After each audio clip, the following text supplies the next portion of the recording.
Hey, what's up guys, it's Dark Duels, and today we're going to be doing a Magical Musketeer deck profile. So I'm really excited for this one because this deck is absolutely crazy, and I love playing with this deck. This is a deck that I always carry with me when I go to locals, and is just an amazing, fun deck that surprises people, and it's basically hand traps the deck. So without further ado guys, don't forget to like, comment, subscribe, hit the bell there so you can become part of the notification squad, and definitely check out the Patreon down in the description below for all those awesome rewards, like getting your name searched for every single video, getting a signed card to the mail, or even getting to request a deck profile every single month your patron along with test hands. So without further ado, let's get straight on into this. So first off, we're going to be playing 3 copies of Magical Musketeer Caspar. So Caspar has a really neat effect, and all of your Magical Musketeers have this ability that during either player's turn, you can activate Magical Musketeer spells or traps from your hand. And if a spell or trap is activated in this card's column, they gain a different ability, which is a really neat effect of your Magical Musketeers, that they all go off if you have a spell or trap go off in the same column as them, which is a very neat aspect. So what this card does, if a spell or trap is activated in its column, you can add 1 Magical Musketeer card from your deck to your hand, but not with the same name as the card that was activated. We then play 3 copies of Kid Brave. If a spell or trap is activated in this card's column, you get to discard a Magical Musketeer and then draw 2, which is a really good effect just to be able to dig through the deck to be able to draw additional cards. If a spell or trap is activated in Magical Musketeer Doc's spell and trap card zone, then you get to add 1 Magical Musketeer card from your graveyard to your hand. We're also playing 2 Docs. Doc is really good as a 2 of in my opinion, because you don't really need 2 recovery card or 3 recovery cards, but playing this card as a 2 of is just fantastic.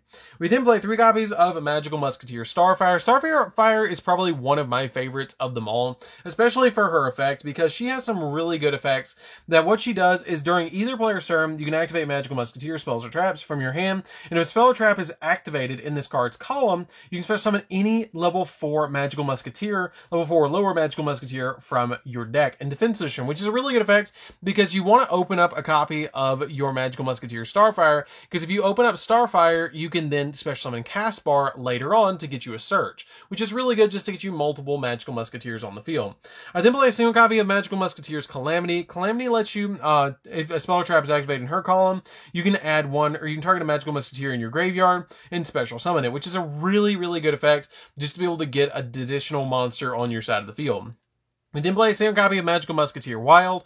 Wild is a card I like to play as a 1 of in my build because it lets you target 3 Magical Musketeers in your graveyard and then shuffle all 3 of those cards into the deck, or Magical Musket cards, which can be any of your monsters or can be any of your spells or traps. Shuffle them into the deck, and if you do, you draw a card, which is pretty good to kind of Pot of Avarice all of your cards and your resources back into the deck, because this deck will go through resources pretty quickly. We then play 3 copies of Ash Blossom. Ash Blossom is really good too because it just stops your opponent from all sorts of shenanigans, where this deck can't kind of stop your opponent from touching the deck. It does have a lot of different aspects to the deck that help, but Ash Blossom kind of picks up where the deck lacks in stopping your opponent from searching deck. So that's it for the monsters, guys. Let's get into the spells. So for the spells, we're going to be playing a single copy of Monster Reborn, because this card can essentially be a crazy combo piece in this deck, because if you activate it under any of your Magical Musketeer cards, their effects are going to go off, and then you're also going to get a monster back from the graveyard, which is really good. Play a single copy of Upstart Goblin, which again is really crazy. If you draw, you basically activate this card, it says draw 1, and then activate a Magical Musketeer monster's effect, which is really good. 1 copy of Double or Nothing, because Double or Nothing is really easy to go off in this deck to be able to OTK your opponent with Utopia Double. 1 copy of Called by the Grave. Called by the Grave basically just stops your opponent from hand trapping you, and also goes off with all your Magical Musketeer spells or traps, or effects that basically lets them go off if a spell or trap is activated in their column. 1 copy of Instant Fusion to go into Millenniumize Restrict, because it's basically another Called by the Grave. We play 2 copies of Cosmic Cyclone, which is really good just to be able to stop your opponent from all sorts of stuff against you. You can change this out for a Harpy's Feather Duster and a Raigeki if you want to, but I like playing it this way because I do want to banish spells or traps, because some spells or traps actually do go off in the graveyard. And if you're going with Pendulums as well, you can break a scale really easily by banishing one of the Pendulum monsters that's in the scale, which is why I play Cosmic Cyclone over Harpy's Feather Duster in this particular deck. We then play 2 copies of Pot of Desires, because there's not a particular card in this deck that if you banish it, besides Double or Nothing, that if you banish it, you're really going to be hurting in the extra deck, because Basically, all of your cards are 3-ofs. They're the majority of your cards are 3-ofs that are important, and the cards that aren't 3-ofs are not super important. Unless you banish all 3 copies, even if you banish all 3 copies of Caspar or all 3 copies of your Starfire, you'd still probably be okay. We then play a single copy of Magical Musket Steady Hands. Steady Hands doubles the attack of one of your Magical Musket cards, which is really, really good just to double the attack and go off with their effects. And then we play my personal favorite, which is 3 copies of Magical Musket Cross Domination. Cross Domination lets you, if you control a Magical Musket monster, you can target one face-up monster on the side of the field, and its attack becomes 0 and you negate its effect, which is really good just to be able to spring this on your opponent mid-combo, because being able to do this is just really fun. So that's it for the spells, guys. Let's get into the traps. This deck actually plays quite a considerable amount of traps, which is really nice. So for the traps, we're going to be playing a single copy of Fiendish Deal. Fiendish Deal is pretty good because it has the ability that Magical Musket monsters you control cannot be destroyed by card effects, and if this card in your possession is sent to the graveyard by an opponent's card effect, you can add a Magical Musket card from your deck or graveyard to your hand.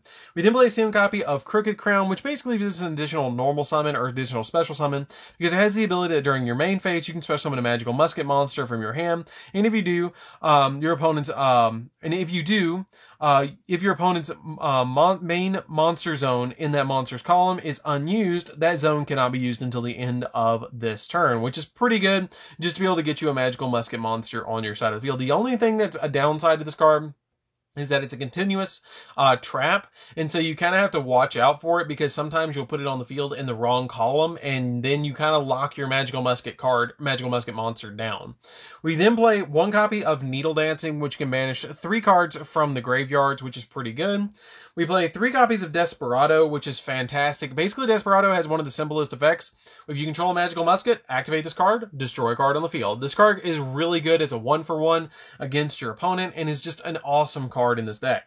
We play 2 copies of Last Stand, which can negate spells and traps, and it's a speed spell 3, which is really, really good. And then 3 copies of Solemn Judgment, which Judgment's really good too, because it can say no to anything, which is really good. And it goes off with your Magical Musket's effects, which is why it's one of my favorite cards in this in this entire deck. So that's it for the traps, guys. Let's get into the extra deck. So for the extra deck, we're going to be playing double Magical Musketeer Max. Magical Musketeer Max is one of the craziest Link monsters in the entire game that a lot of people overlook, and is one of the reasons I carry this deck to tournaments and stuff, because this card, if it goes off, you're going to win. Because what it does is if this card is Link Summon, you can activate one of these effects to either add Magical Musket spells or traps from your deck to your hand up to the number of monsters your opponent controls. So if they control 3 monsters, I go +3 by adding 3 Magical Musketeer spells or traps to my hand, or I could special summon Magical Musketeer monsters from my deck up to the number of spells and traps my opponent controls. So if they control spells or traps, or if they control more spells or traps,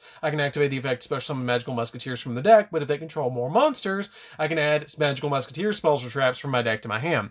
It also has the ability during either player's turn, you can activate Magical Musketeer spells and traps from your hand, just like all of your other Magical Musketeer monsters.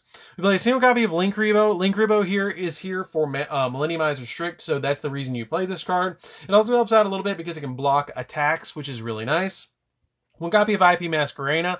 IP Masquerena is here because you can go into a copy of Nightmare Unicorn with it really easily. 1 copy of Cerberus to pop monsters, Phoenix to pop spells and traps, and Unicorn to pop or to spin stuff. So this card is really good in the deck too. And a single copy of Access Code. Access Code is really good too because it can get you additional pops. Now I will mention you guys about Access Code.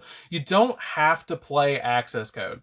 You can change Access Code out because I know that everything else in this deck is very budget. You can drop Access Code if you want to play something else like a Borreload or a Borrelsword or an Appaloosa in this position, depending on what you feel like you need. We then play a single copy of Utopia Double and a copy of Utopia because you can make this card really, really easily. You just make the copy of Utopia Double with 2 monsters on your side of the field that are level 4. You detach a material from this card, add double or nothing from deck to hand, special summon Utopia. It doubles the attack of Utopia to 5,000. You then can attack your opponent with Utopia, detach a material from it, negate the attack, drop double or nothing, and hit your opponent with a 10,000 attack point monster. The only downside of this card is it can't attack directly when you make Utopia this way with your copy of your Utopia double. But a single copy of number 60. Number 60 is really good because it can double the attack of a monster, or special summon a monster back from the graveyard, or it has the ability that you can draw 2 and discard 1, which is a really good effect, but you lose stuff like your main draw phase, your main phase 1, or your battle phase of the next turn you activate this card, so you better be sure that you can OTK your opponent, or you're in a desperate situation that you need extra cards.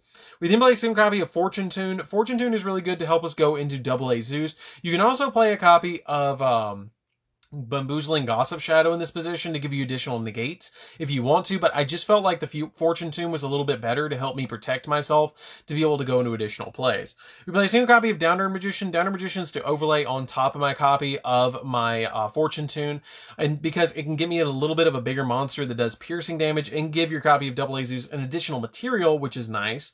And then we play the same copy of AA Zeus to board wipe our opponent, which is really, really nice, to just be able to completely board wipe the field. And then we play the same copy of Millennium Eyes Restrict because it's our one-of instant fusion target. Now, I will mention, you guys, you don't have to play the AA Zeus. You can play another rank 4 if you want to in the position if you're trying to build this deck on a budget, or you can play other Link monsters in this position as well.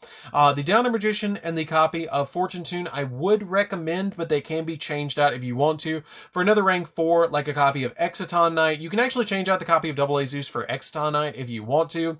Change out the copy of Downer Magician for an Abyss Dweller, and change out the copy of Fortune Tune for Bamboozling Gossip Shadow, and Access Code Talker for Borreload or Borrelsword Dragon. So, anyways, guys, this is Dark Duels. Don't forget to like, comment, subscribe. I really hope you guys enjoyed this deck because it's super fun. It's one of my favorite decks of all time, probably in my top 5 or 10 decks of all time, just for the play style of it and the recovery of the deck. Like, as long as you have a Speller Trap and a Magical Musketeer monster, you're usually gonna be okay in the game. As long as your opponent doesn't just completely OTK you, you're probably gonna be fine. So, anyways, guys, this is Dark Duels. Don't forget to like, comment, subscribe, hit the bell there so you can become part of the notification squad, and definitely check out the Patreon down in the description below for all those awesome rewards. And we'll see you guys in the next video. See you later, guys.